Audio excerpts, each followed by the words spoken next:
तो बस एक काला धागा लेकर के आप जला देना, शत्रु आपका पछताएगा, रोएगा और गिड़गिड़ाएगा। दोस्तों यदि आप भी चारों तरफ से शत्रु से घिरे हुए और आपको लगता है कि आपके शत्रु आपको चारों तरफ से परेशान करने में लगे हुए हैं, यानी कि शत्रु जो है वो आपको जीवन में आपका कुछ भी नहीं, मतलब कि ये मान लीजिए आपको कुछ करने नहीं दे रहे हैं। जैसे कि मान लीजिए आप कोई बिजनेस डालते हैं तो बिजनेस आपका ठप हो जाता है, आपकी स्त्रियों पर गलत नजर डालते हैं। इस तरह के नीच लोग भी आजकल शत्रु हैं और सामने से आकर के शत्रु बाहुबली बन रहा है, सामने से आकर के आपसे लड़ाई झगड़े कर रहा है, इस तरह का शत्रु भी है। तो दोस्तों यदि शत्रु आपके जीवन में बहुत ज्यादा पीछे पड़ रहे हैं और शत्रु बाधाएं मचा रहे हैं तो दोस्तों यकीन मानिए आज इस काले धागे से आप अपने शत्रु का पूरी तरह से नाश कर सकते हैं। अब एक काले धागे को घर में किस तरह से जलाना है और किस दिन जलाना है तो पूरा मैं इस वीडियो में आपको बताने जा रहा हूं, इसलिए वीडियो को लास्ट तक जरूर देखना। और दोस्तों इस वीडियो को लाइक करके कमेंट बॉक्स में हर हर महादेव और साथ में हनुमान जी महाराज की कृपा जरूर लिख दीजिएगा। दोस्तों यदि आप हर हर महादेव लिखेंगे और जय श्री राम लिखेंगे तो आपके जीवन में से शत्रु वैसे ही चले जाएंगे। लेकिन दोस्तों ये टोटका करना बहुत जरूरी है, क्योंकि शत्रु ने यदि आपको चारों तरफ से घेर लिया है और शत्रु जो है वो चाहता है कि आपकी उन्नति में, आपकी तरक्की में रुकावटें पैदा हो, यानी कि आप जो भी उन्नति करना चाहते हैं वो उन्नति आपकी नहीं हो, क्योंकि शत्रु यही चाहता है। शत्रु आपसे ईर्ष्या करता है, जलता है और मार के आपके जितने भी जो भी आपका रोड है, जहां भी आप चलते हैं वहां पर आपके बाधाएं मचा देता है। तो दोस्तों बस शत्रु जो है वो आपके जीवन में आपको पूरी तरह से बर्बाद करना चाहता है। तो दोस्तों ये वाला उपाय आप जरूर कीजिएगा। अब दोस्तों किस तरह से उपाय करना है, कैसे करना है, तो दोस्तों मैं आपको बताने जा रहा हूं। अब आपको करना क्या है दोस्तों, आपको क्या करना है, आपको एक काला धागा लेना है ना। काला धागा कैसे लेना है, जैसे कि मान लीजिए आपकी हाइट जितनी भी आप जितने भी लंबे हैं तो आप क्या करें, अंगूठे के पैर का जो अंगूठा होता है ना, तो पैर के अंगूठे के नीचे से लेकर के और आपके सिर तक उस काले धागे को आपको नाप लेना है। आपका जितना भी नाप है उस हिसाब से आप काले धागे को नाप लें और उसको वहीं से काट लें।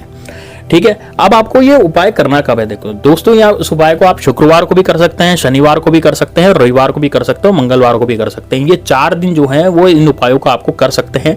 ये 4 दिन में से कोई भी दिन आप इस उपाय को कर सकते हैं। आपका शत्रु जो है वो पूरी तरह से खत्म हो जाएगा। मतलब कि आप जो भी चाहते हैं, जैसे मान लीजिए आप चाहते हैं कि आपका बिजनेस जो है वो चल नहीं रहा है शत्रु के कारण और वो चलने लगे, तो आप ये वाला उपाय करें। आपको लगता है कि आपके जो नौकरी आप करते हैं, जहां पर आप जाते हैं वहां आपके शत्रु पीछे पड़ गए हैं, तब ये उपाय करें। और यदि आपको लगता है कि शत्रु आपकी जान के ही दुश्मन बन गया है, बहुत ज्यादा आपको परेशान कर रहे हैं, तब ये उपाय करें। मतलब कि शत्रु आपको लगता है आपके साथ अनहोनी घटनाएं हो रही हैं, तो हो सकता है आपके गुप्त शत्रु आपके पीछे पड़ गए हों, तब भी आप ये वाला उपाय कर सकते हैं। क्योंकि गुप्त शत्रुओं को खत्म करने के लिए या फिर अपने जीवन में से शत्रुओं को भगाने के लिए आप इस तरह के उपाय को कर सकते हैं। तो दोस्तों किस तरह से उपाय किया जाएगा, कैसे किया जाएगा, मैं पूरा आपको इस वीडियो में बताने जा रहा हूं। तो आपको एक काले कलर का धागा दोस्तों लाना है। ये धागा कहां मिलेगा, देखिए धागा जो है वो काले कलर का, तो आप गिट्टी का धागा भी ले सकते हैं या फिर एक काली ताड़ी आती है जो कि आपको पंसारी की दुकान पे मिल जाती है, आप वो भी ले सकते हैं। तो वो वाला धागा आप ले लें और लेकर के आपके पैर के अंगूठे के नीचे उसको रखें और पूरे की तरह से खड़े हो जाएं और खड़े होकर के आपको अपने सर तक वो धागे को नाप लेना है। अब आपकी हाइट जितनी भी है उतना लंबा वो धागा हो जाएगा, उस धागे को आपको काट लेना है।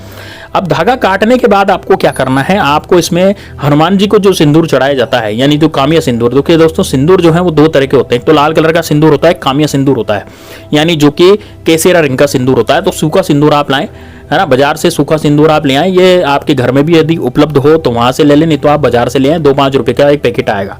तो वो सिंदूर आप ले आए, ये धागा ले आए, धागा नाप लें। धागा नापने के बाद आपको क्या करना है, दक्षिण दिशा में बैठ जाना है। दोस्तों आपका जो फेस है वो दक्षिण दिशा की तरफ होना चाहिए। तो आपका फेस आप दक्षिण दिशा की तरफ करेंगे। उसके बाद आप क्या करेंगे, दक्षिण दिशा की तरफ फेस करके, यानी आपका मुंह जो है वो दक्षिण दिशा की तरफ करके नीचे बैठ जाएंगे। बैठने के बाद अब आपको क्या करना है, मैं आपको एक मंत्र बताने जा रहा हूँ, वो मंत्र आपको जाप करना है।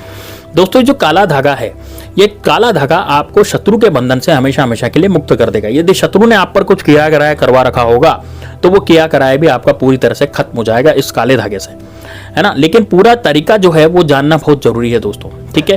तो अब आप क्या करेंगे, इस जो आपने सिंदूर लिया है उसको एक कटोरी या प्लेट में ले लें, है ना। उस सिंदूर को आपको इस काले धागे पर डालना है। अब कैसे डालना है, जैसे काले धागे को आपको सामने रख लेना है ना। गोल गुंडी बना के भी रख सकते हैं, ऐसा नहीं है कि आप बिल्कुल उसको लंबा ही फैलाएं, है ना। तो गोल गुंडी बना के आपको काले धागे को अपने सामने रखना है। काले धागे को सामने रख करके आपको इस पे सिंदूर से, जैसे आप थोड़ा एक चुटकी सिंदूर उठाएंगे, एक चुटकी सिंदूर उठा करके ओम श्री भैरवाय नमः ये मंत्र का जाप करेंगे और सिंदूर इस काले धागे पे डाल देंगे।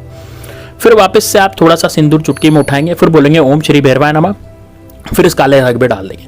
फिर वापस सिंदूर उठाएंगे, एक चुटकी भर के फिर डोलेंगे ओम श्री भैरवाय नमः, फिर इस काले धागे पे डाल देंगे। इस तरह से आपको 9 बार है ना। कितनी बार डालना है, 9 बार करके इस काले धागे पर एक एक चुटकी सिंदूर इस पर डालते जाना है और मंत्र आपको बोलते चले जाना है। अब दोस्तों ये जो सिंदूर डला हुआ काला धागा है, इसको आपको अपने दाएं हाथ में ले लेना है, यानी सीधे हाथ की हथेली में लेना है और हथेली को मुट्ठी बांध लेना है, इनकी हथेली की मुट्ठी बांध लेनी है और ये जो काला धागा है वो आपको दिखना नहीं चाहिए, इस तरह से आपको रखना है।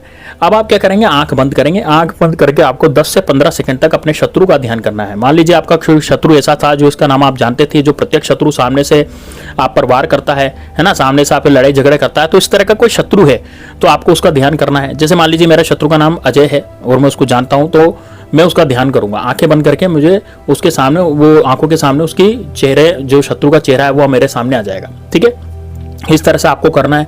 और यदि आपको लगता है कि आपका जो शत्रु है वो ऐसे हैं जो आपको याद नहीं, यानी कि गुप्त शत्रु आपके पीछे पड़े हुए हैं, यानी कि आपके साथ जो अनहोनी घटनाएं होती हैं, जैसे मान लीजिए आपके घर परिवार में जो कोई अस्पताल चला गया है ना, कोई अचानक से किसी का एक्सीडेंट हो गया, या फिर हो सकता है उसके साथ अनहोनी घटनाएं हो रही हो, या फिर हो सकता है आपके साथ भी अनहोनी घटनाएं हो रही। तो दोस्तों ये जो घटनाएं हैं ये केवल शत्रु ही आपके जीवन में करवाते हैं, कोई दूसरा ये घटनाएं नहीं करवाएगा। ये अपने आप कोई घटना नहीं होती है, ये केवल शत्रु जो होते हैं वो आप पर जलते हैं, तो इस कारण से आपके ऊपर कुछ किया कराया करवाते हैं, काला जादू करवाते हैं, इसके कारण वो आपके ऊपर इस तरह की अनहोनी घटनाएं होती हैं। तो आपको क्या करना है, जब आप शत्रु का नाम नहीं जानते और गुप्त शत्रु है, गुप्त शत्रु का नाम कैसे जानेंगे, तो आपको आंखें बंद करके आपको केवल अनहोनी घटनाओं को ध्यान करना है, जो आपके साथ गलत गलत घटनाएं हुई हैं, जो आप जानते हैं कि ये घटनाएं मेरे साथ नहीं होनी चाहिए थी, लेकिन फिर भी ये घटनाएं हुई हैं, तो उन घटनाओं को आपको याद करना है। अब दोस्तों क्या होगा कि जैसे आप उसको याद करेंगे, याद करने के कारण वो जो घटनाएं हैं वो आपके हाथ में, यानी कि ओरा जो है वो आपका, वो उस हाथ में उन घटनाओं का ओरा आ जाएगा, यानी कि उस धागे में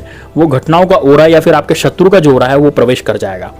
ठीक है, अब क्या करना है आप ध्यान से सुनिएगा।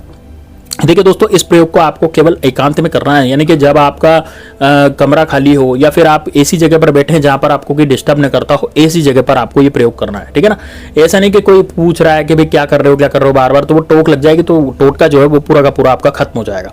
तो आप इसलिए ऐसी जगह पर बैठें जहां पर आपको कोई रोके टोके नहीं, या फिर घर वालों को पहले समझाता है कि मैं आज ये वाला टोटका या प्रयोग करने जा रहा हूं या जा रही हूं, तो वो फिर मुझे डिस्टर्ब ना करे बस। ठीक है ना, तो 5 मिनट का प्रयोग है। अब करना कब है दोस्तों, इसको आपको रात्रि में करना है ना। रात्रि में कब करें, जैसे मैंने आपको दिन तो बता ही दिए कि शुक्रवार, शनिवार, रविवार और मंगलवार के दिन में कोई से भी दिन आप कर सकते हैं, लेकिन रात में इस टोटके को करें, क्योंकि रात्रि में इस टोटके को करेंगे तो इसकी पावर बढ़ जाती है। रात्रि में कब करें, 8 बजे के बाद, तो 8 बजे के बाद इसको करें। अब दोस्तों इसको आपने जैसे ही अपनी हथेली से आपको हटाना, 10 से 15 सेकंड आपने शत्रु का ध्यान करा, उसके बाद सामने रख देना है हथेली से हटा करके, और इसको कपूर की सहायता से जला देना है। तो जलाएं किसमें, एक प्लेट में जला लें या एक तस्तरी में जला लें, और इसकी जो राख इकट्ठी होगी, जैसे ये धागा जल जाएगा, धागे जलने के बाद इसकी राख इकट्ठी हो जाएगी, तो इस राख को आपको जाकर के गंदे नाली में या गंदे गटर में या कहीं भी कोई कचरा पड़ा हो, मतलब ऐसी जगह पर जहां पर गंदगी हो, वहां पर आप इस राख को वहीं फेंक दें रात्रि में जाकर के बस, और वापस आ जाए, वापस आए अपने घर पे, लेकिन पीछे मुड़ करके आपको नहीं देखना, आकर के घर पे आकर के हाथ मुंह धो लें और अपने काम में लग जाए। बस इतना आपको करना है दोस्तों। बड़ा जबरदस्त, बड़ा शानदार उपाय होने जा रहा है। एक बार आपने इसको कर लिया तो आपके जीवन में से शत्रु नाम की बर्बादी हमेशा हमेशा के लिए हट जाएगी, शत्रु नाम की बीमारी आपके जीवन में नहीं रहेगी। चलिए दोस्तों, मिलते हैं नेक्स्ट वीडियो में, तब तक के लिए जय श्री राम, जय बागेश्वर धाम सरकार।